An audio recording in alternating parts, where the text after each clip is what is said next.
You're watching Packers Total Access Live, your daily source for Green Bay Packers content, created for the fans by the fans. Hit like, subscribe, and turn on notifications so you know whenever we go live. Don't forget to follow us on Twitter at Packers_access. Go Pack Go. Enjoy the show. Hey, what's up, guys? Welcome into Packers Total Access. My name is Clayton. You can check us out on Packernet.com. Find me on Twitter at Packers_access. Email us, PackersTotalAccess@gmail.com. You can text us 865-658-5824. Try not to be distracted, but Georgia just scored a touchdown, and the Bulldogs are your SEC champions as they defeat the Texas Longhorns here. So, man, what a game, too. Hell of a battle there as it went to, like I said, overtime. But anyway, not anybody's here for that. Didn't go to 8 overtimes like the last time Georgia played, did it? Not this time, man. Not this time. How do you feel about that, Tim? Let's just go off cuff right off the bat. We said we got to stay on time tonight because of Chalk Talk, but here we are. How do you feel about the college rules? At least we know who the winner is. I mean, right on. You know, like, I personally like it. Hate them, love them, whatever. At least we get a winner. You know, pay attention, NFL. I just assumed everybody liked it like I did. But, man, it got loud on Twitter when they went to those 8 overtimes. It seemed like many people didn't like it. But anyway, that's not what we're here for. Like I said, we're here to talk Chalk Talk. Week 14, Lions, Packers. Or was it week 13? I can't even remember now, Tim. Was that week 14? Week 14. Okay. So week 14 against the Lions. And listen, man, there's a lot to take away from this Chalk Talk. There really is. There's negative, there's positive in it too. You can we're going to come away, I promise you, going, okay, that's what happened. Obviously the officiating, we've talked about it all week long. It's still going off on Twitter as you see Lions fans getting absolutely cooked. But we'll try to get into like I said, the X's and O's and talk about what really happened in this game in terms of what happened, why did it happen, and how did the game kind of turn out the way it did. But first things first. All right, Tim. We got a lot of plays to get into here, Bub. This is we're going to try to do it in rapid fashion. It's what we're under 3 minutes right now. I know we got a bunch of people filing in here. Appreciate y'all hanging out with us as I know the Big Ten Championship's about to get kicked off. If you guys want to go watch that, completely understand. You can always catch this later. You know, don't miss out on these once a year college games. Obviously, the season will be wrapping up soon, but we've got. I think we had a total of 20. How many plays here? 25 plays. And I was able to cross off 3. So we got 22 plays to hit. The key statistics, we talk about them every week. The turnover differential was tied 1-1. The middle 8, Green Bay won 14-7. And explosive plays, Green Bay had 7. Detroit had 5. So as much as some fans, Lions fans, want to talk about how, their defense was banged up and this and that, and their offense is so elite, we actually have more explosives than the Detroit Lions did in this game from an offensive standpoint. The first down passes, we were 2 of 5 on that. So let's just jump right into it, man, and get into the first play here.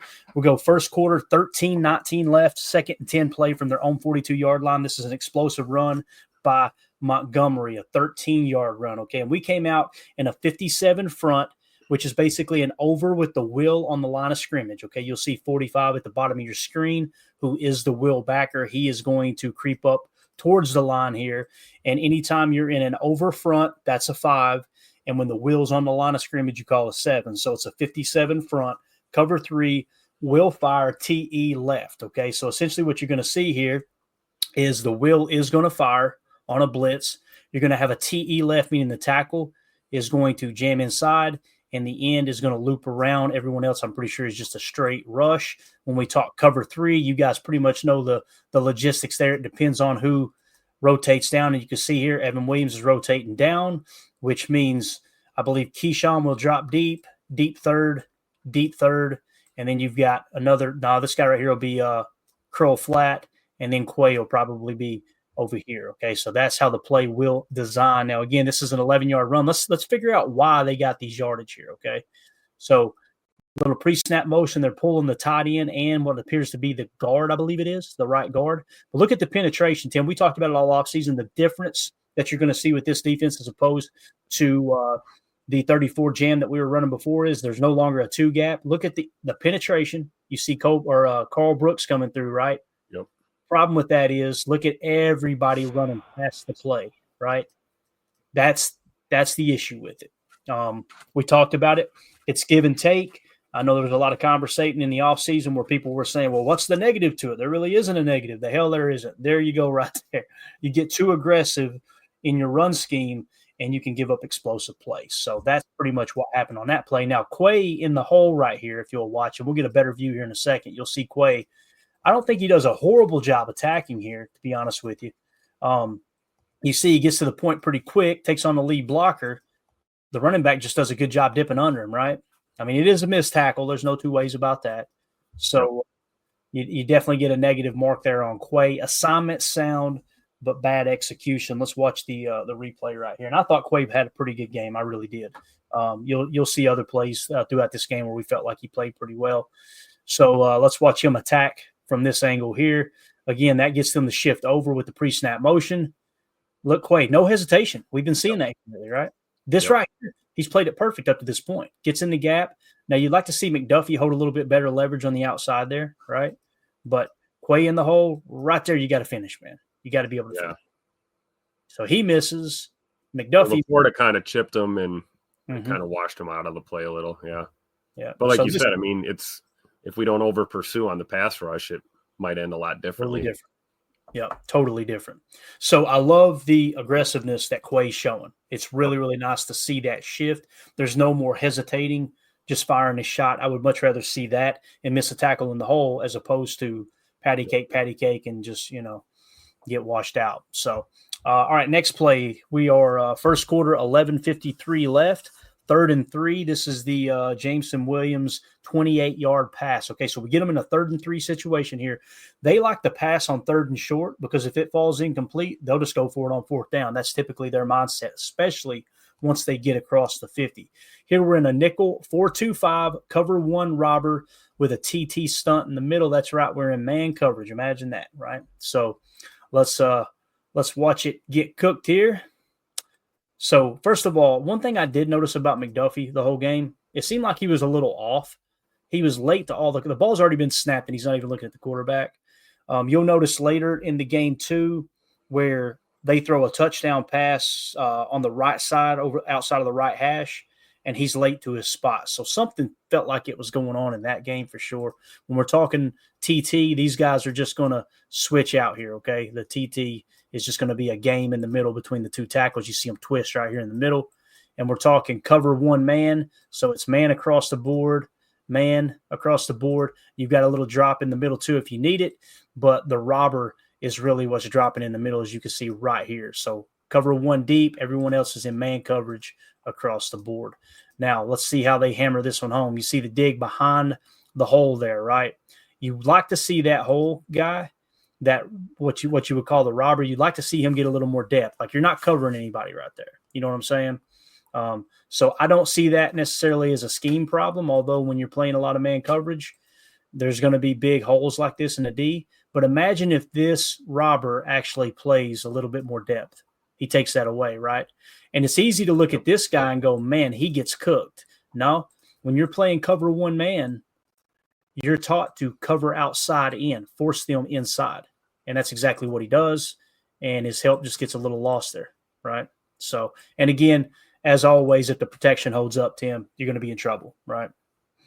Yeah, absolutely. And, I mean, that's what, Jared Checkdown, Master Goff is known for doing, right? He can just pick you apart with these kind of mid-range throws. And, we went from one play of over penetration on the pass rush to next to none on this play. Yeah. And, you can't give a guy like Goff that kind of time. You just can't. And I don't know what was going on there on the back end, but yeah, it looked like was that McKinney that was late coming down? No, it was actually Evan Williams. Okay. Yeah. Evan Williams is playing robber there, so McKinney's playing post safety. Okay. And you got Evan Williams. So with cover 1 robber, guys, what we're talking about, if you're showing a 2 high or not, everyone's man across the board, 4-man rush. Robber means one of the safeties will come down and play underneath, and the other safety will play up top. Okay, that's all that means. If you hear cover 1 hole, then that means one safety's playing deep, the other's in man coverage, and the linebacker's dropping into the hole. Okay, some people call it mock drop, wheel drop, whatever. I've always heard it called cover 1 hole. Some people call that rack coverage underneath too. It's just whatever you're comfortable calling it. But again, right there, if Evan Williams he's got to know, like, you're stacked right behind this dude. You're not covering anybody, right? Right. You've got to get some depth there. You got to read the quarterback's eyes here too, right? And it looks like he's a little late there. So just tough, man. Tough look. Yep. Keyshawn with pretty good coverage there too, man. Yeah, I think Keyshawn's been playing really well lately. Definitely. Had a little double duty from him in this game, like Emilio was talking about last night. The playing boundary and then going to the slot. It's not easy work switching alignments like that when you settle into a game. But I think Keyshawn's been showing his versatility as of late. Yeah, definitely. So again, recap of that first drive, first quarter, or the 2nd and 10 play. They ran the ball on 2nd and 10, got an explosive for 13 yards. Why? We were really, really aggressive with our one gap defense, right? And then the second explosive they hit on there on the 3rd and 3, cover one man. What many fans wanted last year, we got it. That goes along with it. You're going to get big plays, but you're going to give up big plays too. So that would lead to a Montgomery 3-yard touchdown. So Detroit leads 7-0. Green Bay got the ball and then immediately punted. Okay, so it was like a 3-and-out there for the punt. And you guys know we opened up that with a first down pass that put us in 2nd and 10, and the rest is history. Next thing you know, you're punting. So now we go to first quarter, 5:27 left, 3rd and 5 play from their own 13-yard line. So Daniel Whelan pinned them deep, right? There might have been a penalty there too. I can't remember, but he pinned them deep. So this is the 3rd and 5 play from their own 13. This is Rashawn Gary sack. The play is nickel, 4-2-5, invert to Will E left. Okay, let me explain what that means. So the will backer is going to fire, and they're going to run a little game off of it. Okay, so essentially what you got with invert 2, normally cover 2, the safeties are deep halves, and everybody's in underneath. You got 5 zone coverages, right? If you're just rushing 4. In this case, they are just rushing 4, or actually they're rushing 5 on this case. But with invert 2, the corners cover deep half. Okay, and this safety will actually rotate down, and McKinney is already down. So that's where he's at. I did notice that they had McKinney shadowing Sam Laporta most of the day. So that is one thing that we did notice. So again, the play is invert 2. Everyone else is going to be playing underneath, right? Kind of here, and maybe even outside. Probably a little adjustment there, and then probably here to here underneath. So that is your cover 2 defense that you're going to be playing here. Now, when we talk the Will E left on the left side, the will backer, who's the will backer? Let's identify him. There's Laporta, so it's strong left in a nickel set. The backer on the strong side is actually your Mike, and there is your Will. So Quay's going to be the will. When they rush here, what's going to happen is Quay is actually going to fire across and allow Gary to loop back inside and get the sack, okay? So this is a great play by Gary, don't get me wrong, but watch Quay make it happen with his athleticism. You see him shift over, here it comes. All right, Kenny does a good job kind of occupying 2 offensive linemen right out of the gate. Watch Quay takes the guard with him to the tackle, and now look at the free shot that Gary's got right there. It's quite making a mess for that O-line to deal with. Second week in a row, we saw Kenny Clark get a sack against the Dolphins.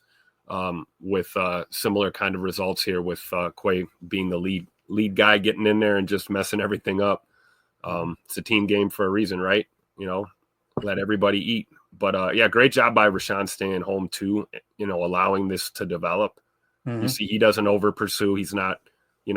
He's very experienced as a pass rusher. He's already shuffling, hands getting ready for position, and then Quay just coming in there and occupying. Look at those. They look confused. You see that tackle and that guard boy, they're confused. All they could do is turn and watch Jared get sacked. I love it.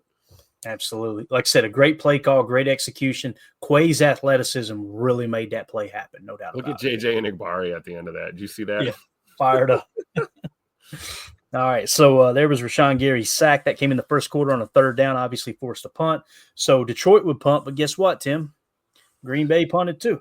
So here we are on defense again. First quarter, 1:17 left, a 3rd and 5 play from their own 26-yard line. Everybody kind of bashed the defense. You saw a lot of Jeff Hafley hate, right?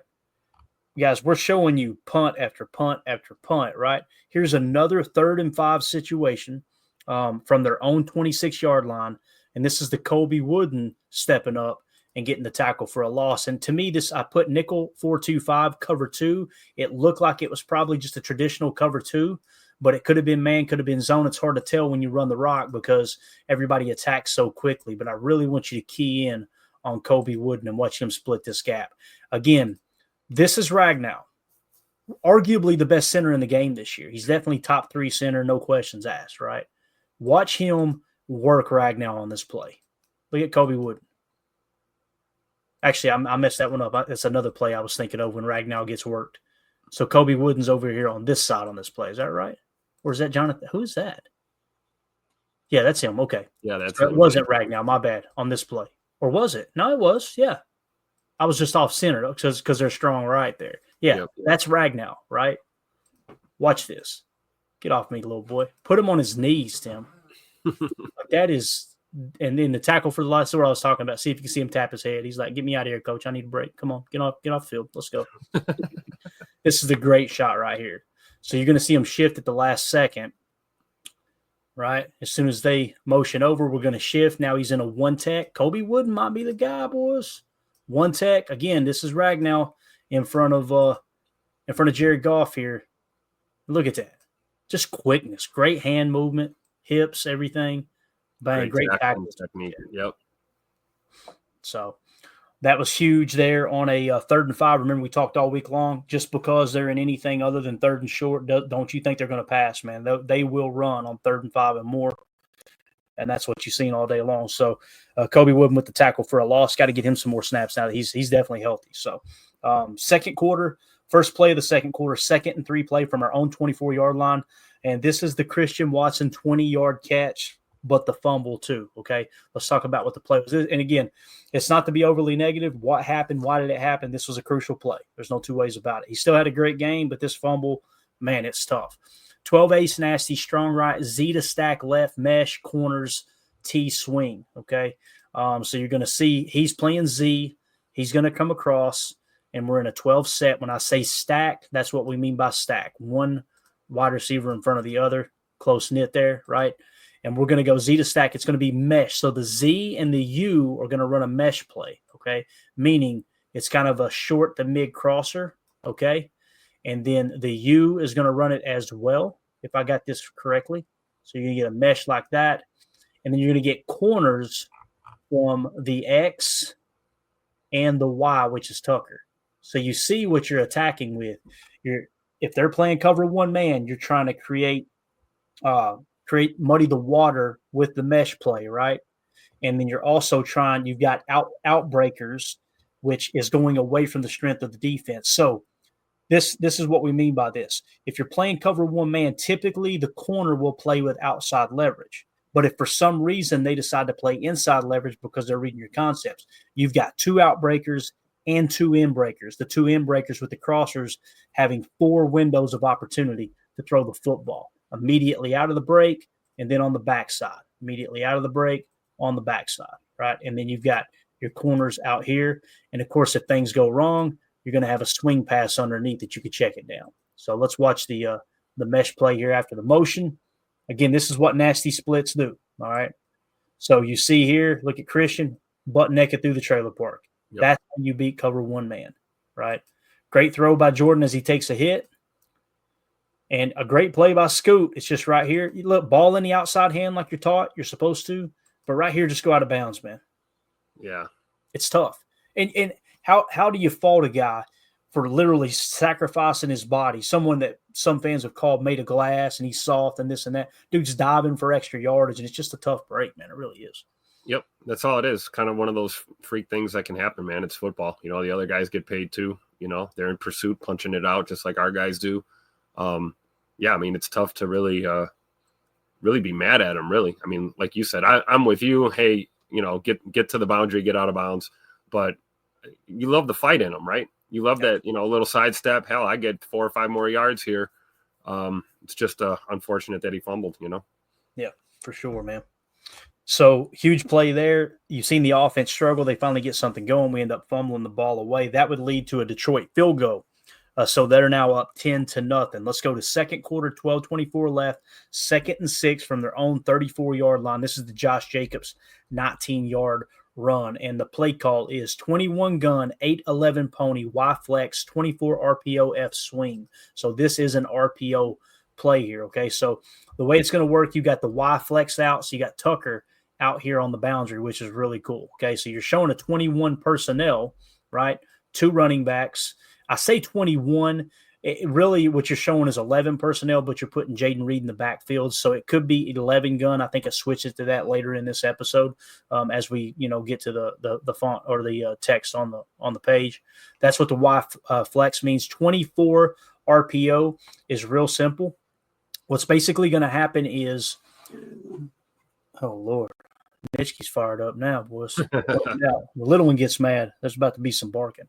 So with the 24 RPO, the right is even. So A is 2, B is 4, and the running back to the left would be the 2. If we were giving it to Jaden Reed, he would be the 4. Okay, so that's why it's 24. So it's designed to go here, but there's also going to be a RPO attached as well. I'm going to show you what we mean right here. See the motion? So Jaden Reed is going to motion over, and then when he gets here, he's going to run a flat route, and these guys are looking to block downfield.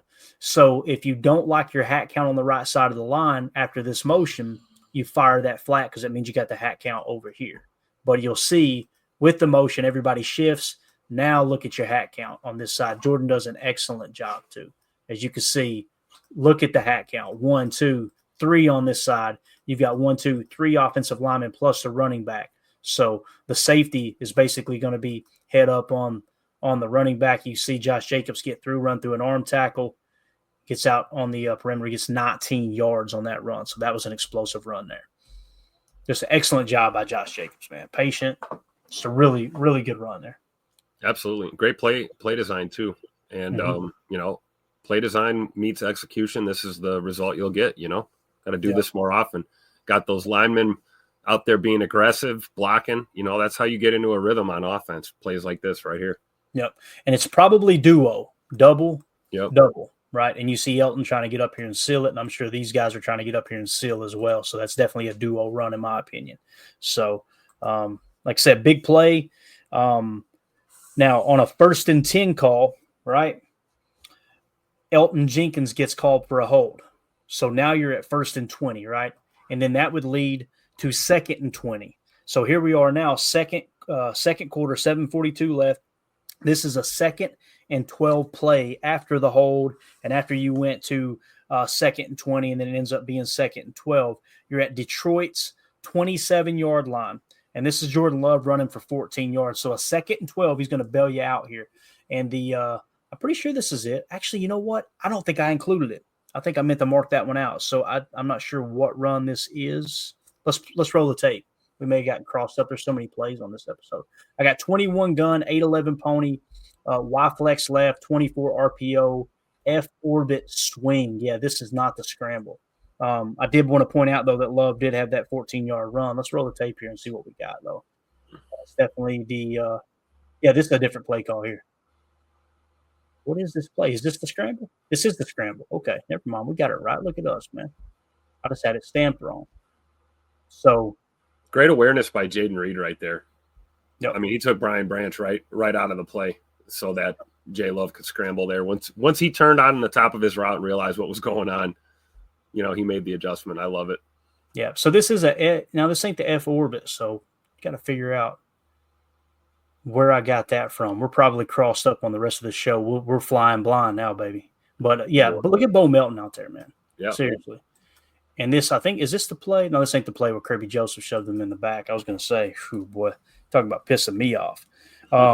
So there you go with the Jordan Love 14-yard run and a 2nd and 12 getting you out of a bind there. All right, now let's go to 2nd quarter, 4:56 left, 2nd and 2 from their own 38-yard line. I think this is the Jameson Williams 20-yard pass. So you got them in a 2nd and 2. Again, they'll pass on those short down yardage because they're willing to go for it on 4th down. It really, when you're playing with 4 downs, man, it changes the complexity of everything. We're in a 4-3 over cover 3 strong sky. Okay, so the strong side of the formation being here. So let's see who's playing sky. All right, so you see right here the safety's buzzing down, right? in our 4-3 look, and he's going to kind of play the curl flat. That's what Sky is. All right. Now, again, there's that dig on the backside. And to me, this is not a bad play call, Tim. And I'll tell you why.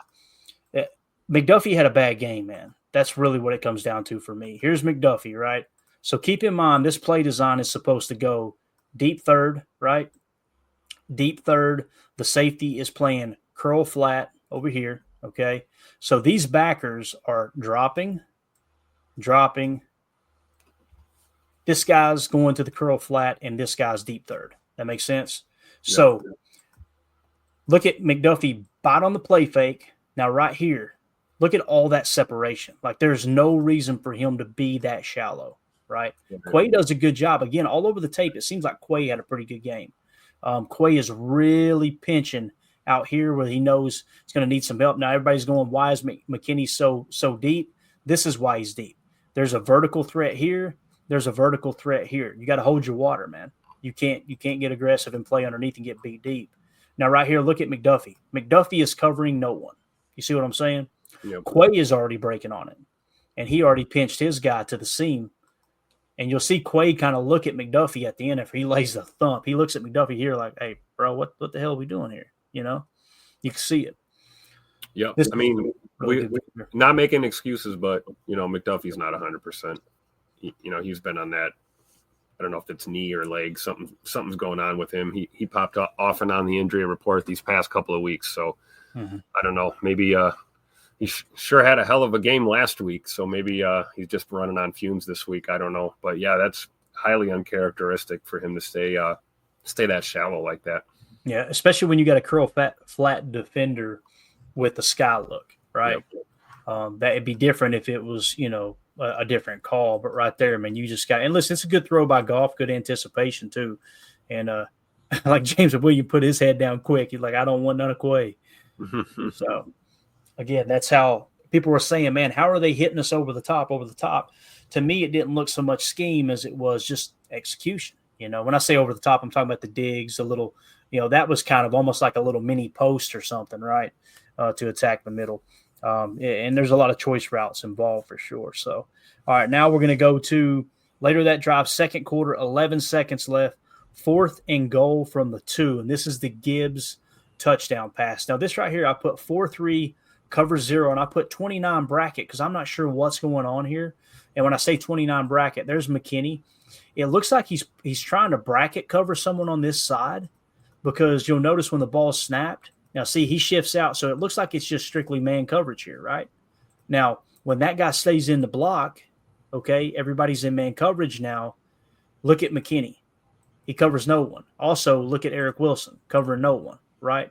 You need your bodies on the other side. You really do. Now, the problem is they went 3-by-2, and there were 3 left. So with 3 left, you want your extra body on that side, obviously having 3 targets, like one here, one here, one here. It just so happens one stayed in the block. So I don't really blame McDuffie too much on this play because this is a hard thing to ask him to do. You're asking him to cover Jahmyr Gibbs, right? And watch this. Just a little circle route, and it's ball game. See, to me, McKinney's got to know. You would have liked to seen him get over to that side, especially just before the snap when he passed that. I think it was, who was that on the bottom? I don't know if that was St. Brown on the bottom, but he passed that off to Zane Anderson here. You see right here. Here, get him. Okay, well, where are you going? Yeah, and his assignment was he's covering this tight end, right? Yeah, but what I'm saying is, like you said, he stayed in and blocked. Right. So right here, here's the thing. Yeah, and here's the thing too. If you do go, okay, he's blocking and you bail and he leaks. That's true. It's just a bad spot. 2-yard line. Everybody spread out, right? And it's easy, again, to say that McDuffie gets cooked, but there's not a linebacker in the league that's going to be able to cover that. Yeah. No, like, I'm sorry. You've got to know, too, the pressure should be hitting Goff in the face. So let's don't let him beat us on the shoot route, right? So there's a little bit of that there, too. But, this is an embarrassing look here with the rodeo stance here. You know what I'm saying? I mean, he gets cooked. Yep. And again, right here is where the play should have been made. Like if you watch McKinney and we roll it back, and again, you got to think if they leak, we're screwed. But right here, Like, go. That's what I was saying, yeah. Get over and lay out for that ball. You know where it's coming now. Just a little late. So it's just listen, it was a good play call. Good play call. I don't think it was horrible execution. McDuffie has got to protect the flat because the pressure's coming in the face. So what we're talking about with rushing lanes, right? Yep. If you had fired a couple guys off the edge, then McDuffie probably plays with some inside leverage because chances are you're going to get hands up into the throwing lane on the outside. That makes sense. So that's the Gibbs touchdown there. All right. Play number 12, third quarter, 14-17 left, second and 11 from our own 29-yard line. You want to know why we won the middle 8? This is it right here, man. What a play. We got 11 gun empty quad left. I have not said that one time this year, Tim, on Chalk Talk. We'll talk about it. Quad left switch, T wide, zip flat, Z drag, double pivot. And I put a question mark. It looked like a double pivot, X go. All right.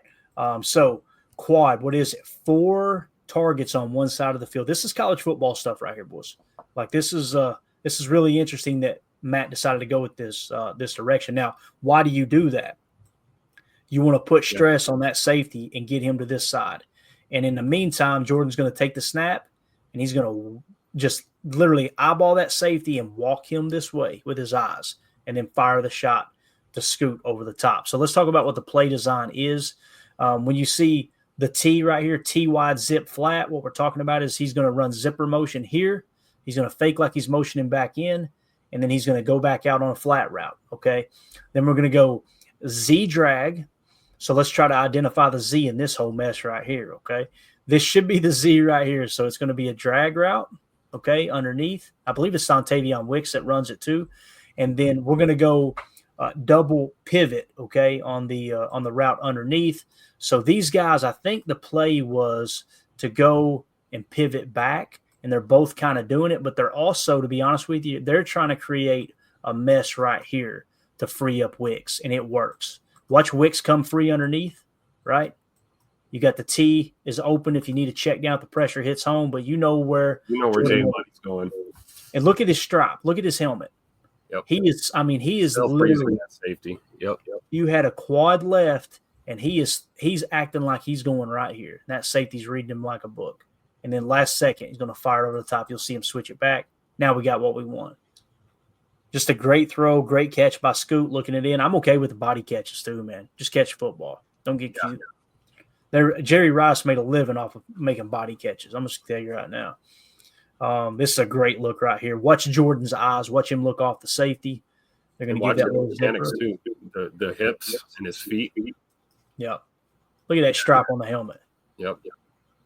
And he knows he's already he's going to just step in and throw that ball to his right, our left. That's beautiful, man. You're playing safety. How are you not? Yeah, you got to respect that, right? You have to. You got 4 targets on that side of the damn field. You got to. And it's all right. Let's roll. Beautiful throw, man. Great follow through. Great pitch and catch there. So that's a 59-yarder from Jordan Love to Christian Watson. Explosive, obviously triples your chances of scoring on that drive. So here we are now, 3rd and 10, 13-15 left. I'm sorry, third quarter, 13-15 left, 3rd and 10 play from Detroit's 12. And this is Jordan Love to Tucker Kraft. Detroit was leading 17-7 here. And the play call is 11 gun, nub right, T same, 257, Y post, T leak. It's going to be a shoot route with the leak. So what we're talking about is 11 gun, nub right. There's your nub. That means trips left. Anytime you say nub right or nub left, it's going to be trips opposite, okay, when you're in 11 personnel. 257 is real simple. It's going to be a slant route. That's a 2 route. It's going to be an out. That's a 5 route. And then there's going to be a corner, which is a 7 route, okay? So that's 257. And then Y post, it looks like a little mini post, almost like a choice route. Just going to hit a skinny post right here. And then the T is going to bang heads and then leak out on the shoot route, okay? So, again, that's 11 gun, nub right, T same, 257, Y post, T leak. Watch Tucker Kraft up top. He's going to cook right here. And Jordan is going to hum that tater. Beautiful ball, man. Yeah, I mean, as soon as Jordan got to that read, he knew it. Yeah. No hesitation. He's looking left, and then he gets to his read and sees Tucker. He knows he's got to let that thing rip. And you just absolutely love to. Look who's in the middle of the field right now. Kirby Joseph. Oh, he went away. I was hoping he'd be the one. He wasn't. Look at that. I mean, you can't place that ball any better, guys. That is a big time freaking throw. Look at the placement of that ball. Yep. That is awesome. And Tucker Kraft has got, I mean, he's top 3 amongst tight ends with hands. Like you never see this dude drop a football. You just never see it. Coach Lynn in the chat. That was a seed, man. I mean, seriously, it was an absolute dot. You can't throw it any better. Like you said, looking at left. All right, here we go, boys. Cock and fire. God, it's beautiful. Bang.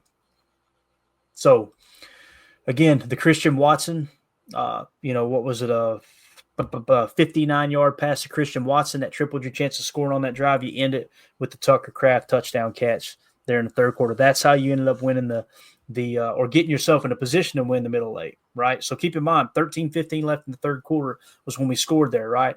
And we ended up scoring 14 points in the middle 8. How did we do that? This play right here. So I want to say this. We got that third quarter. Yeah, so the very next drive, they go to a 2nd and 14. I want to say it was a run stuff on first down, if I remember correctly. So now they're in a 2nd and 14. And we're running a 4-3 under Tampa 2, and the mock is going to run Tampa, okay? So let's identify the mock first of all. Well, under first of all. Strong left. You're shaded over to the weak side. You call that playing under the tight end. So that's a 4-3 under front. And who's the mock here? Let's identify the linebackers. 1, 2, 3. So that middle linebacker is obviously going to be your mock. That's Quay. So he's the Tampa defender, which means he's going to be playing deep seam. If the 2 or the 3 goes vert inside, he's going to pick them up. He really keys in on Laporta here, latches on, and he doesn't necessarily go down the seam, but you can see he's playing more vertical than everyone else underneath. So with the Tampa 2 look, another thing that's happening here, I think this is McKinney. He's sugaring, right? He's sugaring like they might be in cover 3, and he's actually going to drop out.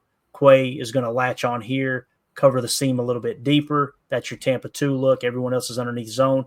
Watch Keyshawn Nixon right here. His responsibility is curl flat. So his responsibility is probably take it to the 5 or the 7 and attack the flat. Don't let this guy beat you over top of you in this zone right here. Okay, that's essentially the way it works.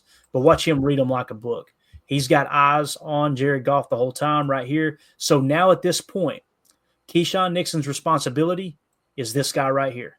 Okay, the curl is now off the table. This guy's going vert. McKinney will pick him up in his cover 2. Okay, you see Quay already getting eyes here, flipping his hips and ready to run with the seam with Sam Laporta.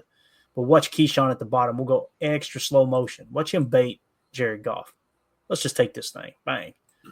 Dude, that is – Keyshawn Nixon is getting better every week, and it's exciting. You grabbed one out of Jair's book there. That's a right. Jair Alexander move all day right there. And I thought about that. The only difference, Tim, when Jair did it, he hung his huevos way out there because he had deep third. Yeah. And all Keyshawn had was the curl flat. So you can kind of, okay, I can get to that point. Jair was like, I don't care. I'm supposed to be playing deep. I don't care. I'm just going to jump this route. So let's look at the front here again. I want to say they shifted. Did they shift much? So, I would still call that an under. Some people might call it an odd front because Kenny's playing somewhat of a zero tech there. But it don't really matter. But look at Goff thinks he's got this wrong. I mean, that just came out of nowhere, dude. And then Keyshawn, of course, being the dynamic returner he is, picking up some visible yardage. So I love that too. No hesitation at all. As soon as he got hands on it, he's already looking. He's already looking to score. Yeah, no doubt about it. So that's what's going to set you up to win the middle 8. Now let's go. Let's see. So the play we cut out, okay, one of them I just axed was a 1st and goal from Detroit 6 as a Josh Jacobs touchdown run, okay? So that touchdown run now makes the score 17-14. So all of a sudden you're right back in it. You got all that momentum from the middle 8. Green Bay ends up getting a 3rd down stop, and then Jared Goff got the 1st down on a 4th down sneak, okay? So here we are now, 3rd quarter, 7:07 left. 2nd and 1 play at Green Bay's 28, and this is the Jahmyr Gibbs 20-yard run. At this point, the Packers are actually leading 21-17. So we got the lead now, right? Here's the play call. To me, it looked like nickel 4-2-5, cover 3 cloud, okay? And the cloud's going to be on the left side. meaning with a cover 3 cloud, with the cloud look, one of these corners, and you identify by saying, I said left from the defense's perspective, they're going to be playing curl flat underneath. That'll be deep third, deep third, deep third, curl flat, hook curl, hook curl. That's how that's designed there. Okay.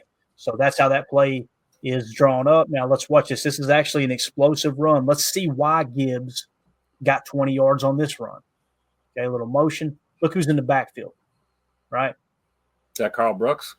That's Carl Brooks. I believe, or is that Kobe Wooden? I can't remember. We'll get the number here in a second. I just want to point this out. We're talking one gap, right? The positive of one gap. Boy, you don't have to wait and cover 2 gaps, right? You can just pin your ears and go. But when you do that, it's going to cost you explosives. So what you'd like to see him do different here, and we'll see who it is. I can't remember if it was Carl or Kobe. I think it was Carl. We'll come back to it. But that's the problem with playing a one-gap defense. And again, be careful what you ask for, right? You just might get it. That's Carl Brooks. So Carl really doesn't do anything wrong here. He guesses the snap perfect. Look at the jump he gets. Look at that, right? He plays it perfect. But this is one gap. Yeah. Now, you'd like to see him attack, since you're at least showing a play fake, try to shoot for Jared Goff's right side. You know what I mean? The ball, the fake side, if he is going to fake it, maybe you can knock the ball out. He gets a little too aggressive going after the quarterback. Now, it doesn't help that somebody hits him in the back here too, right? A little shove in the back. I mean, that's not a block in the back, right? No, of course not. No. So no, it doesn't work. It doesn't work that way, Clayton. Yeah, exactly. We don't get any calls like that. Come on now. But I think you're right. He was definitely thinking dead red. I'm going to get a sack here or something. And, there's room for improvement there, but you love to see this. Like you said, look at the jump. Look at him get in the backfield, 2 strides and he's in the backfield. You're right. If he plays more to that outside ball side, he might tackle the running back and the quarterback on a play like that. Yeah. So another thing here too, I'm no genius, but that looks like a hold on Kenny there. I could be wrong, right? So look at this. I don't know what you're talking about. Detroit didn't have any penalties, man. They played a good, clean game. Just wild, man. Absolutely wild. Now, what I don't like is how Quay played this rep. Watch Quay in the middle. He's got eyes in the backfield, right? Like that little there's that hesitation. Yeah. Get in here, man. Get in here now. You got a big hog molly that's going to prevent, like Isaiah McDuffie, if he just goes and bangs heads with 77, Gibbs is cutting up field real quick, right? So he's got to kind of hold his ground and be a little more patient. But Quay, get in here, man, right? You think Quay was thinking, like hesitating because he was waiting for a boot, like a play action boot or something, and wanted to. Could have been. Yeah. I just can't get over Kenny having to fight through this damn hold. Look at this. He's complete. Look at this. Yep. Somebody come look at this. Somebody come look at this. I mean, seriously, you get a block in the back on Carl Brooks and a hold on Kenny that doesn't get called on an explosive run with Jahmyr Gibbs. So just tough to see, man. Another tough break.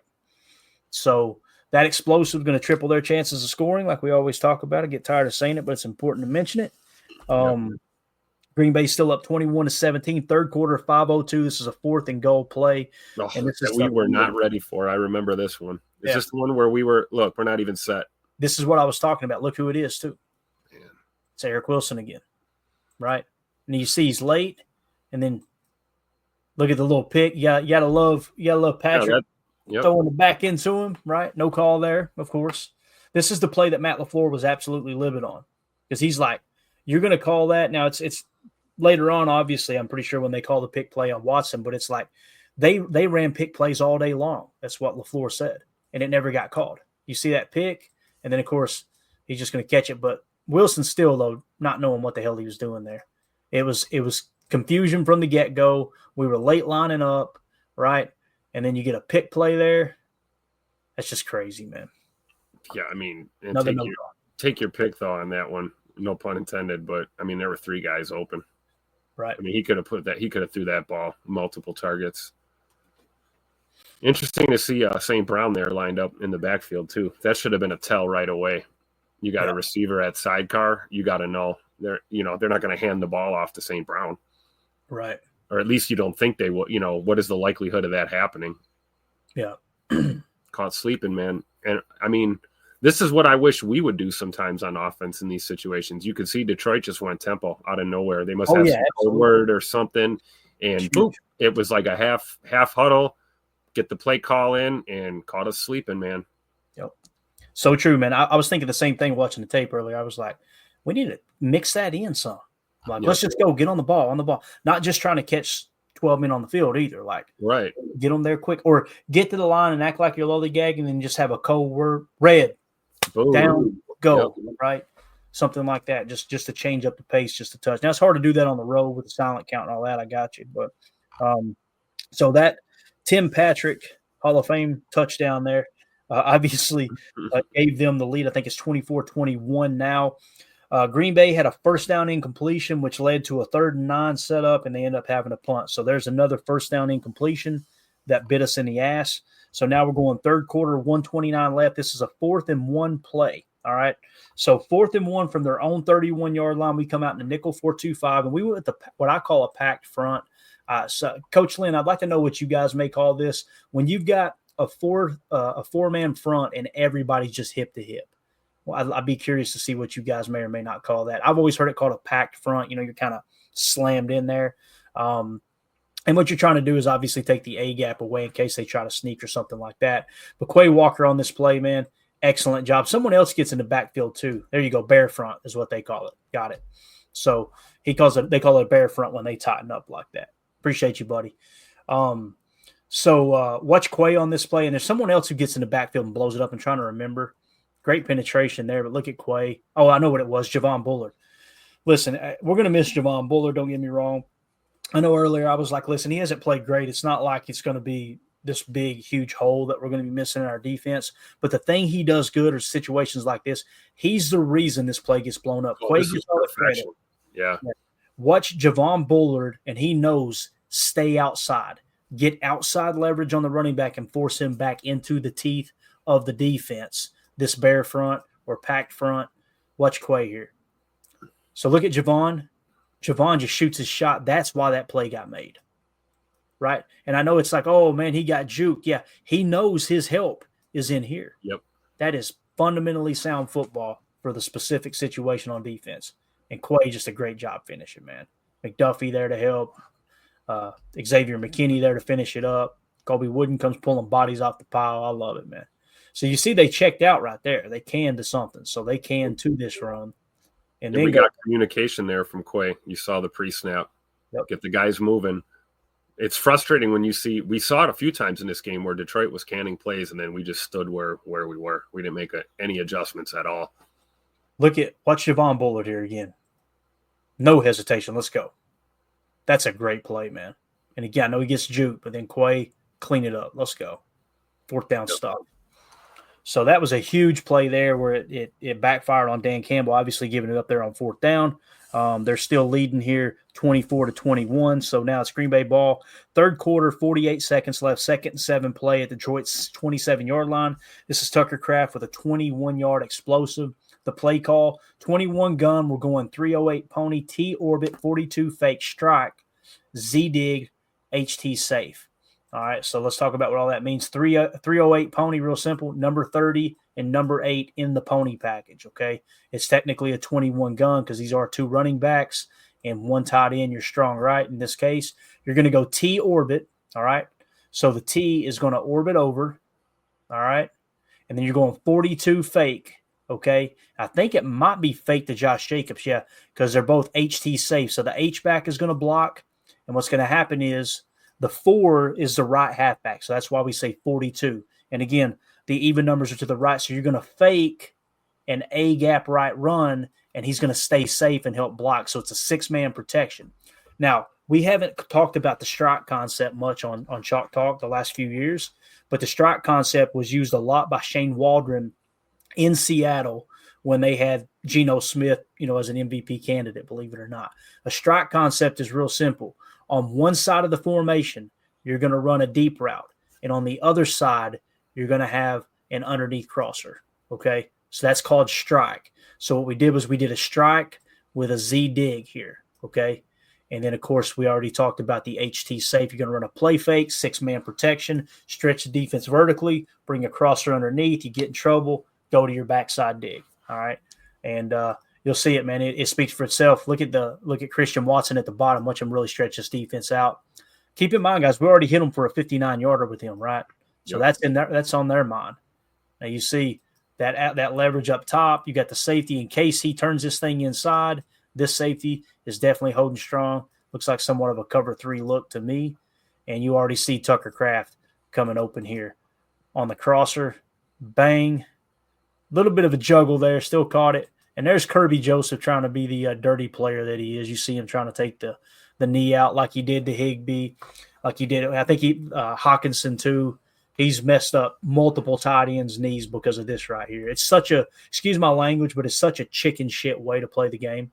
And I seen J.J. Watt, first ballot Hall of Famer, comment on it. What is he supposed to do?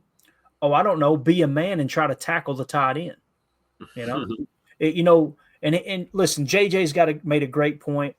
Many people aren't complaining when you're trying to cut block defensive linemen and this and that. I do. I think it's dirty, right? Like it's just there's no place for it in the game. This is Kirby Joseph trying to end Tucker Kraft's season right here. This wasn't a let me go for the hip, let me go for the thigh.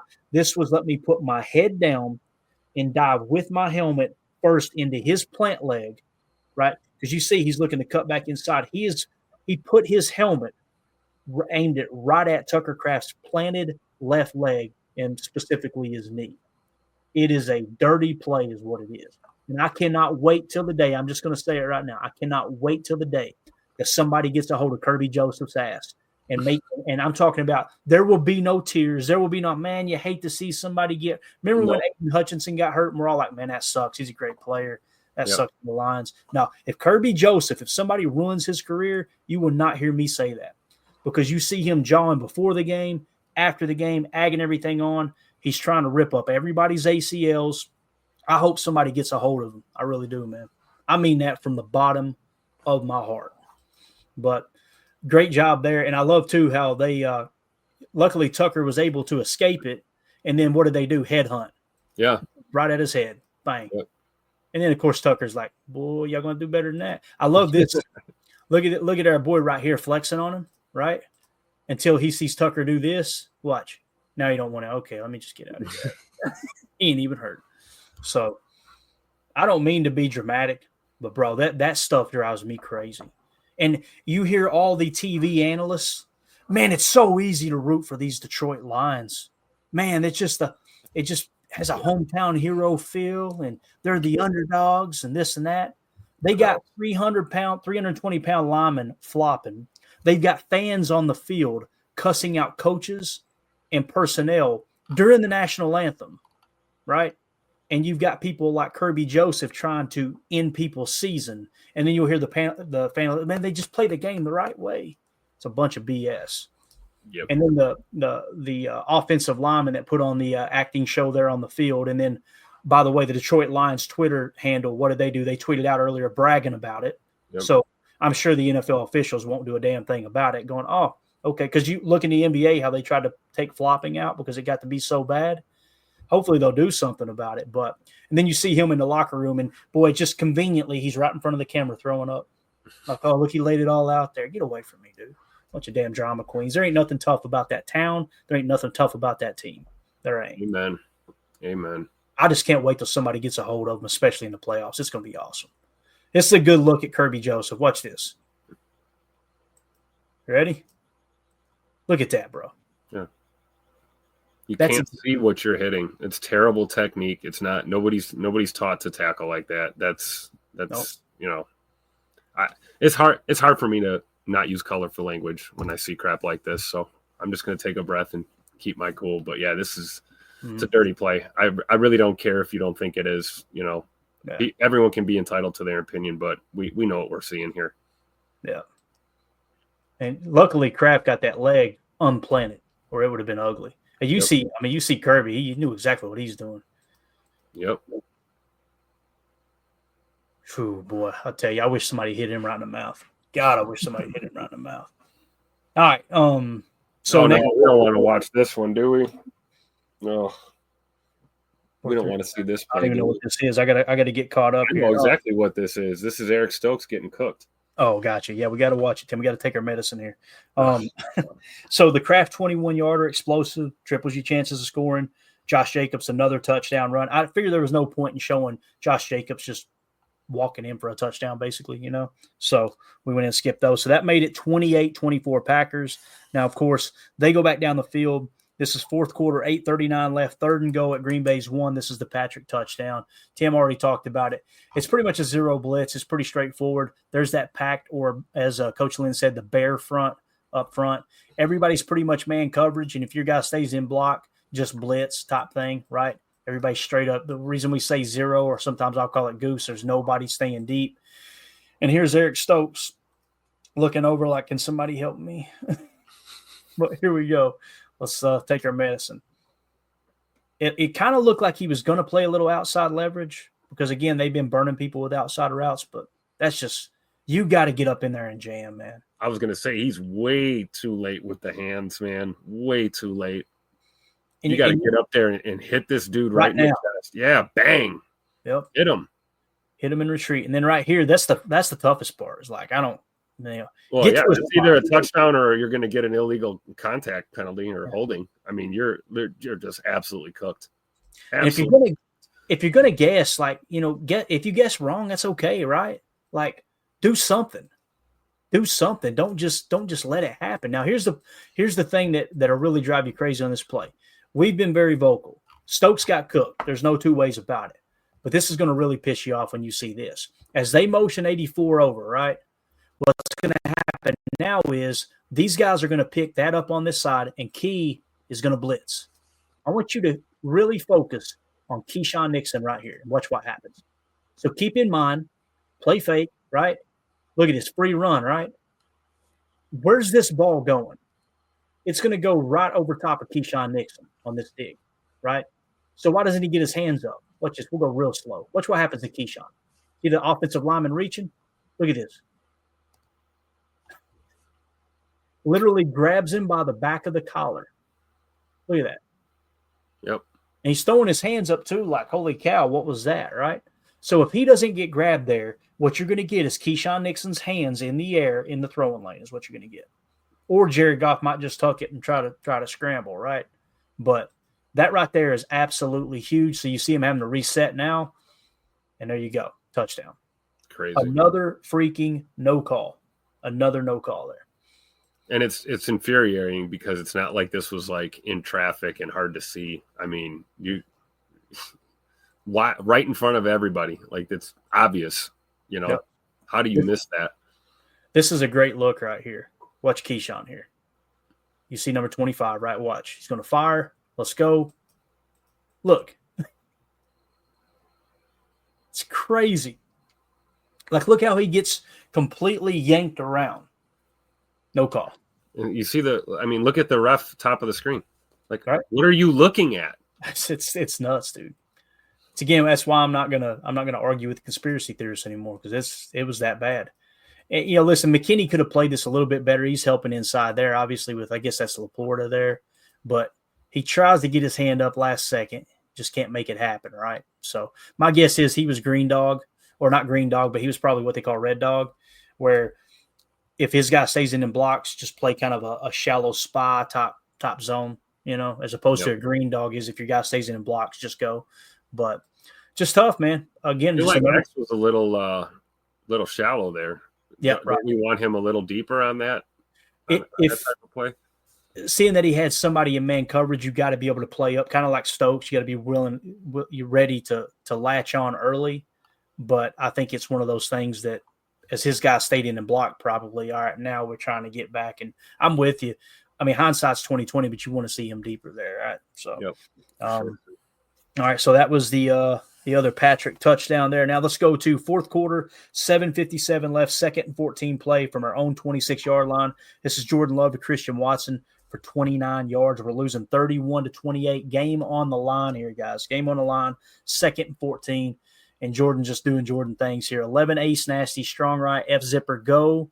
21 fake, crossers, Y leak. Okay, so it is going to be a 21 fake. When we talk about F zipper, your F is Bo Melton on this play. So he's going zipper motion, and he's going to run a go route down the sideline. All right. Crossers, I always differentiate between mesh and crossers. Crossers is mesh, but it's at the mid to deep level, and mesh is truly two shallows meshing. Okay. So in this situation here, it's going to be kind of mid crossers. And I think it's, let's see here with the crossers. Do I have, the Y is going to leak on a shoot route. So it's going to be these crossers here. All right. And then the leak is going to be the Y is going to block. And then he's just going to run a shoot route out here. And then the 21 fake is the 2 being obviously the tailback, the only running back in the game here. You're going to fake an A gap run here. Okay. So that's what it is. Again, 11 ace nasty, strong right, F zipper go, 21 fake crossers, Y leak, and you're going to hit Christian Watson. Again, we always talk about this. There's 2 windows that you can hit this, that first break and then the backside of the break. He's going to go for the backside. And listen, they get pressure on Jordan right out of the gate, and watch him navigate this freaking pocket. Look at this. Bang. Whoop. Square up. Turn that sucker loose, and an absolute dime piece, man. Just beautiful. Beautiful throw, beautiful catch. Here's watch Kirby Joseph right here on Bo Melton. He's going to get a little shove in the back there. Hands to the face, too, early. Yeah. Great job, Bo, keeping the school there. I was going to say, good job keeping your head there. Yeah. And again, let's go really slow here. I know we hit this earlier in the week. Let's go 25%. Look at that F motion though, man. Look at the safety. Look at Joseph and man cover. He's screaming, I can't get back. So he's telling the other corner to grab him. But watch Jordan here, man. You get a free runner, bad play design, because that's hard for Josh Jacobs to get over and make that block after that play fake, 21 fake. If it's 22, it'd be no problem. But look at Jordan, man. Bro, it's like one motion, man. He evades the pressure, steps up and gets his feet set in one. It's like one fluid motion. And then even watching it at full speed, you can see that. It's crazy. Yeah. Absolute dime piece. So let's go 50% now. No wasted steps or nothing. Yeah. Play fake. Oh, crap. Step in. Oh, pressure there. Right here. Bang. It's like both feet hit the ground at the same time. He did a little hop, like a hop hitch. And both of his feet get under him, and he lets it fly. Beautiful. Unbelievable, man. One more time. I'm sorry. I don't mean to geek out, but this is just a hell of a throw. Look at the placement of the ball. Now that we know what Jordan's doing, navigating the pocket, this and that, look at the actual placement of the ball. Like, you can't throw that any better. Yep. Great concentration by Scoop, too, with a hand in his face. Absolutely. And, yeah, Jordan had to put that ball there, because if he puts a little more mustard on it and you get an overthrow, that ball's picked.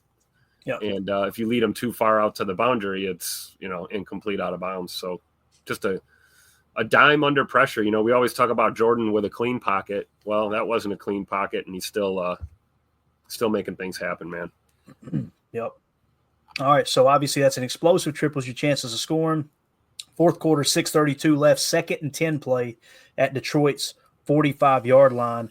And this is Tay Wicks with an explosive for 26 yards. The play call is 12 pistols, Z nasty, strong right, Y choice, Z dig, U leak, T swing. Again, 12 pistol, Z nasty, strong right, Y choice, Z dig, U leak, T swing. The leak is going to be a shoot route on this one as well. Really seeing more and more shoots out of the leak there. So the 12 pistol, really simple. One running back, going to be directly behind the quarterback in kind of a shallow shotgun here. So that's what you call the pistol set. And then you've got 12. There's your 2 tight ends, 1 running back, 2 tight ends. They're strong right. There's your Z. He is in a nasty split. That's why we said Z nasty. All right. Y choice is going to be the seam route. So what's going to happen here with Tucker is he is going to run what seems to be a choice route. He kind of gets in the way for letting this play develop, but it doesn't really bottom in the rear end here. He's going to kind of work, and he's going to get banged here, which it's, within 5 yards, it's legal from what I understand. To me, it looked a little deeper than 5, and he's just going to try to get here on what appears to be a choice route. The Z is going to run a dig underneath, and you're going to see them kind of get in each other's way. That is Dontavion Wicks. The U is going to block and then run a shoot route. He's going to leak out. The let's see here. The T is just going to run a swing. I'm pretty sure it's swing left. I believe it might be swing right. And then the the X up top. What did we say he was? Did we even give it? We didn't even give it, did we? I don't even know what his route was. Z Nasty Strong Right. Yeah, we left that off. It ain't even important. Probably clears out, to be honest with you. It's probably a go route. If that is the case, you would call this strike. Go on one side, dig on the other. Okay. But key in on Dontavion Wicks at the bottom here. I think they swing left. No, they actually swing right. Okay, my bad. So, yeah, you see Scoot stretching it vertically, right? And then this is what I was talking about with our boy Tucker Kraft. Watch how he kind of gets hung up here. Right there. And then that kind of interferes with Tay Wicks. Now, Jordan is still anticipating this throw. And Tay just, thank God Tay keeps running his route. And look at that yak, man. Like, seriously, for Tay Wicks to absorb that hit, bang, and then still get upfield, making guys miss, I think he's going to finish strong, Tim. He looked confident 2 days ago. I agree. I think he's going to be one of those guys that can be huge for us down the stretch. Certainly a better player than the type of season he's had so far. He's had struggles, but this is the time to get hot, right? Yep. I mean, really, the route was what did everything, I think. I mean, we hear how great this Lions secondary is. They had no answer for him on this play at all. Yeah. So Tay Wicks with a big play there to get him in position to potentially score. So, again, guys, the score here is 31-28, right? Fourth quarter, 4:38 left to play. You went right down the field, game on the line, faced with second and long, third and longs, all that stuff along the way. And you keep converting, keep moving the rock. So damn proud of this offense with the way they finished that game. You get down here, and it's a second and goal play at Detroit's 6-yard line. This is the Josh Jacobs touchdown that gets called back for a penalty. All right. So we are in 11 gun, and we're going to call it 11 because that's a wide receiver in Jaden Reed. It's 8-11 pony. We're going to go strong left. Tucker's on the left side. You're going to go Z Nasty. The Z is in a nasty split inside the numbers. T orbit swing is going to be to the right. So the T is going to orbit around and set up a swing pass here. Okay. That's the way that works. And you're going to go cab, which is a dig and a drag. Okay. A cab concept. It's very similar to like a drive concept, but it's a 2-route concept as opposed to a 3. When you go drive, or I'm sorry, not drive, but levels is what I meant. Levels is drag, dig, drag, okay, with a 3-route concept. With cab, it's real simple. It's just a dig, and underneath is kind of a shallow or a drag, all right? So that's the concept there, coming across the field. And then you got an X slant. So what Scoot's doing is running a slant route, all right? Yep. This Scoot said it. Everybody said it, whether they want to believe it or not. This was not designed for Scoot to try to hit a defender. He doesn't know there's going to be a defender attacking this swing. They could be in a zone defense here. He's running a slant route, and he has every right to run this slant route. And the H is going to shoot, if I remember correctly. I think he shoots back across the field, I think. But what I want you to key in on is this slant, and watch out. I think it's actually Kirby Joseph, if I remember correctly, is just going to take off full sprint and run straight into Christian Watson. And instead of it being a penalty on the defense for interfering with the wide receiver for running his route, they're going to call it on Christian. There's one player on this play that tries to get out of the way, and it's Christian Watson. Look, watch him tuck his shoulder right there. He literally jumps to the inside to try to miss him. He's not trying to pick it. Kirby Joseph ain't even looking at the wide receiver. They run into him, right? So what happens? He goes down. Josh Jacobs is butt naked through the trailer park. That's an easy tutter, and we should have the go-ahead score. Now, again, let's roll it back, and this is what Dan Orlovsky was talking about. I'm going to do it the same way he did. We're going to go in real time, and for those of you on the pod, I'm going to tell you when the contact happens, and then I'm going to say flag. I'm going to say contact, flag. All right, here we go. We're at 100% here, too. It's not slow motion. Contact, flags. You see how long it took them to throw the flag? It's like they were waiting to see if the Packers scored a touchdown before they threw the flag. Yep. If it falls incomplete, don't throw anything. I think we should all just go ahead and stop lying to ourselves and assuming that this league is looking for fair and objective officiating. They're not. They're looking to influence outcomes, period. Yeah. It's just mean, that's evident right here when you see stuff like this. And this isn't the only time it's happened. We're not the only team it happens to, you know. Look at this is what's crazy. All the cameras, you can see the official. Watch the contact, bang, right? Now look at the official. We got the official inside, boys. Look at him right here. Why is he not throwing the flag? Watch him. Now let's throw it. That is crazy, dude. That's absolutely nuts. I have never seen that before in my life watching a football game where literally an official will see something happen and then wait for the outcome of the play and then throw the flag. That is nuts. It is terrible, Chuck. I'm glad you said it. Watch it from this angle here, see what happens. Might be a little bit different view. Not really. Just nuts, man. That is crazy. You see them look at each other too? Watch the officials. See them look back. Oh, that drives me nuts, dude. It's such. You should be sitting here saying, "Hey, man, we played good against the Lions, but they got us." You know. Instead, we're having to talk about BS like that, where you're as a fan, you're actually questioning, did they really try to influence this game? I'm not questioning it anymore. To me, it's obvious. No, I mean, it's obvious to me. So we'll see what happens. Yeah. So what ends up happening, Green Bay has to settle for a field goal instead of a touchdown. So it's tied 31-31 instead of having a 4-point lead. And again, how much did Detroit win by? 3 points. There you go. Yep. So that's your difference in the freaking ball game. Let's go ahead and finish this thing out. We might as well, right? We're already here. Fourth quarter, 1:42 left, 2nd and 17 play. This is Amon-Ra St. Brown with a 17-yard. This was on 2nd and 17, guys. All right. And I'm going to draw this out for you. What you're going to see with St. Brown and Keyshawn Nixon's covering him, you're going to see a dig route. Okay. Now, I want you to really focus in. Keep in mind what just happened. Forget the flop early in the game.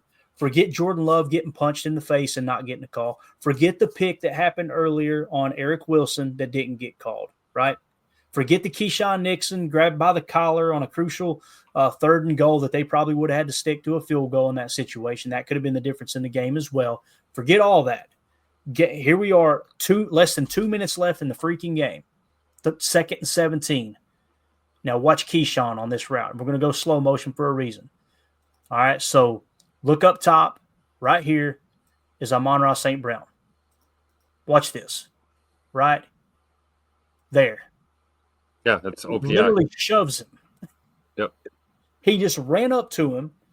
He literally approached the defensive back, pushed him with both hands, and runs a dig route. And Keyshawn's throwing his arms up like, what the hell, boys? Y'all going to do anything about this?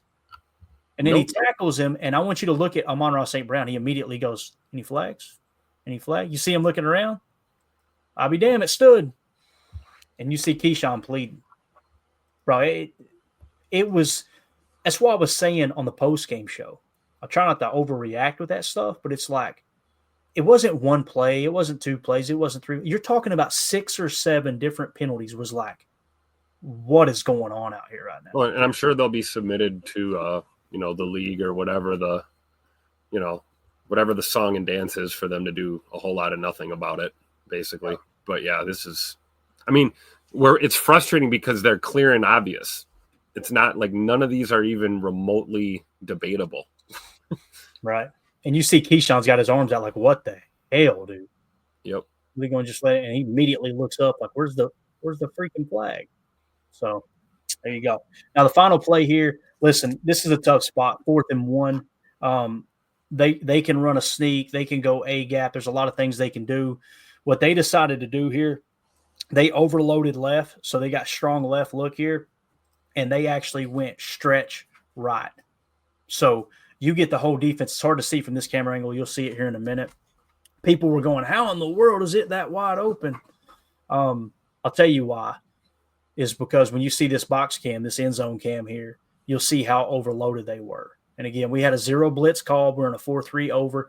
If they'd have went to the bare front, you like your chances a little bit better. But you see how we're outnumbered over here? See what I'm saying, Tim? Yep. Like everybody's to this side, and they've still got an extra hat there. So what they're going to do is they're just going to get out here and just run a little bit of a – it's not really a stretch play, but you're kind of going BC here is essentially what you're doing. So And I mean, it's just a tough look. You know, you wish you'd went with a different front, but you didn't expect them to run somewhat of an outside run play. Now, I want to back it up here and talk about something. You guys know I've been really, really critical, right, of the officiating. That's all. I mean, we talked about it over and over and over again. So you guys know where I stand on that. But this thing right here where people are saying that Jared Goff should be down, that is simply not true. Yeah. That's not true. Yep. The rule is clear. Now I know, and this is where people get in the technicalities. Well, the rule doesn't say, it just says if he goes down immediately. If I've been watching football a long time. If a quarterback drops back and falls, he's not down. And at no point in the history of the league has he been down when he falls in the pocket. We know he wasn't giving himself up here, right? So I understand the frustration. You guys have heard me the whole time being frustrated, but you got to call it what it is. To try to point out, well, technically he did, the rules say, if that's how people want to approach it, it's cool. But we would have got a little pressure and got contact on him, we'd have an argument. Exactly. We might have had an argument that he was down by contact before the exchange, before he handed the ball off. Right. And here's the thing too, like if a defender got in there and tripped him, if a defender touches him, yes, he's down, no doubt about it. If somebody's foot barely grazes him, he's down. Yep. But that's not he shouldn't be down there. So I just want to point that out because people have been very vocal. And again, I'm not trying to judge or anything like that. I'm just telling you where I stand on it. We know what they call the spirit of the rule. That's the spirit of the rule is he wasn't giving himself up. And it sucks. Don't get me wrong. It sucks that he was able to hand that ball. There would have been nothing better than all those flags that went against the Packers all day long. If they'd have screwed it up at the end right there, oh my God, that would have been glorious. But obviously it didn't happen. So, yeah, I think everybody in our chat pretty much agrees that, on that rule, right? So I haven't heard anybody really complaining about it in our chat. I know Trucker John reached out to me and asked about it because people were, I think his son had sent a screenshot of the rule, an actual reading of the rule and stuff. And you're never going to get to the point where they would, I know this. If Jordan Love is quarterbacking and that happens, and the league said, well, no, the rule says that if you go down, I would be madder than hell. Would you not be, Tim? Oh, yeah. He was not giving himself up. You always got to put yourself on the other side of the coin. And if all these flags had went Green Bay's way, I would be man enough to sit here and say, boys, we got some calls tonight. Yep. We've said it before on the show many times. Yeah, boy, we really lucked up there. But it is what it is. So true. Yeah, it seems like everybody in the chat pretty much agrees. Yeah, like Professor Cakes here. He wasn't giving himself up. He ain't down. Yeah, so. All right. I like what Milltown Corey's trying to wrap it up with here, Tim. My man says Packers win out and get the 5th seed. Go, Pack, go. That's what I'm talking about, man. United Bates chimes in.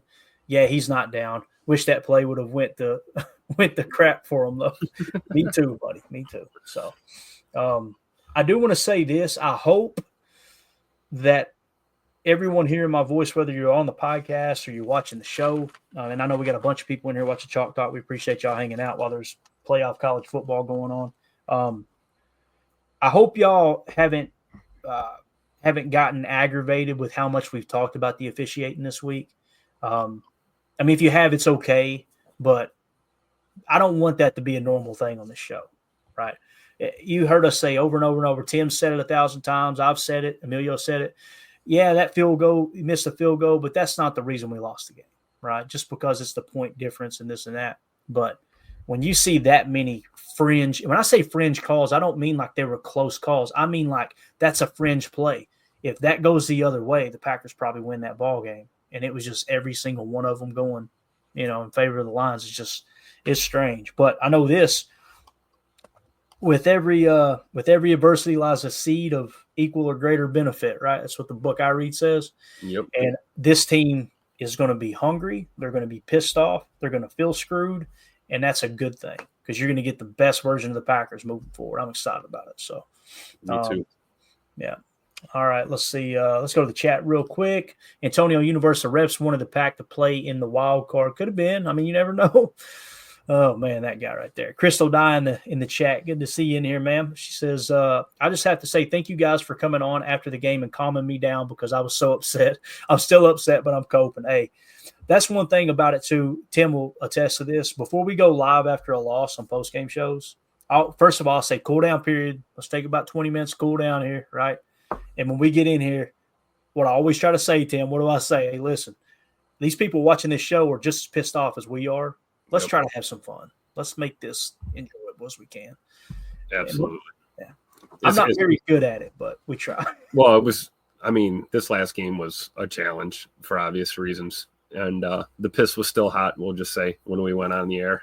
Yeah, it was. It was still a little warm, too. Joe in the chat says Lions might have ignited a deep burning rivalry. I've seen plenty of people say let the Lions take the number 1 seed and us take the 7th. We want them in the playoffs. It's crazy. That would be wild right there. Boy, you talking about a heated matchup. Holy cow. Professor Case, the officiating was so bad this game, it needs to be talked about. I'm glad y'all see it that way. Joyce Martha says she wasn't annoyed. Thank you so much, Joyce. Appreciate that. Nate Dizzle, talking about the refs being the issue is fine. We're fans, not politicians. Thank God. Crystal Dye says J-Love pretty much got punched in the face after the play. No call. That was really, for all this talk that you're protecting the quarterbacks, that was just wild. Somebody said if it had been Pat Mahomes that got punched in the face, they'd have called in the National Guard. Love it. Milltown Corey, when the officiating is this bad, got to say something, but on to the birds. Yes, sir. And that's exactly the direction we're going for sure. And then Professor Cake says, that's what I told my family after the game. This is the type of loss that should be a damn fire under this team's behind. This should piss them off in a good way, and I guarantee you it did, man. And I thought Matt LaFleur handled himself with absolute class with what happened before the game, dealing with that and then trying to get your bearings about you and going in. The game started off real slow for the Packers. To rebound and play the way they did in the second half, they showed a lot of grit. I'm telling you, man, if you'd had 3 of those 6 or 7 calls go the Packers' way, they win this ball game. There's no doubt in my mind. Absolutely. So, and then Holmes wraps it up the right way. He says the officiating sucked as much as this show does. There you go. That's pretty bad. That is pretty bad. All right, that's it, guys. We're going to get out of here. Appreciate everybody hanging out with us. It's a lot of fun. We nailed it, Tim. We did 22 plays. Nice. In the hour 22, man. I appreciate you hanging out with me this evening. Hey, man, this was great. Learned a lot. And, on to Seattle, man. This is going to be another I see some fans acting like this is going to be some kind of walk in the park and we're going to just smash the Seahawks.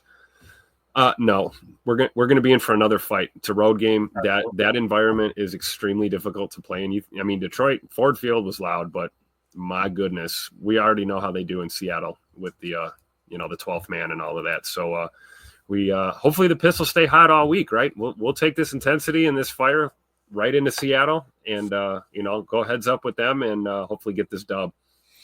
Yeah, absolutely, man. Like I said, it's going to be a dogfight. I haven't looked at the line yet. Maybe we'll dive into that tomorrow. There will not be a morning show. Tim, you get to sleep in, man. How about that?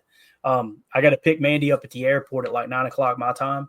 Might do an early afternoon show or maybe like around a noon show, like a pregame show to all the football that's going to be happening tomorrow. Maybe might do that, but I'll let you guys know. It'll be kind of last second. We'll definitely do a show tomorrow night though. So, and Tim, I know you got stuff going on. Whether you're going to be here or not, man, I appreciate you. So hopefully we'll see you soon, bud. Yes, sir. Thanks for having me, Clay. This was awesome. All right, man. Y'all have a great night. We will see you tomorrow. As always, let's go out and be the change we want to see in the world. And go Pack. And we go. We out. Bye, guys.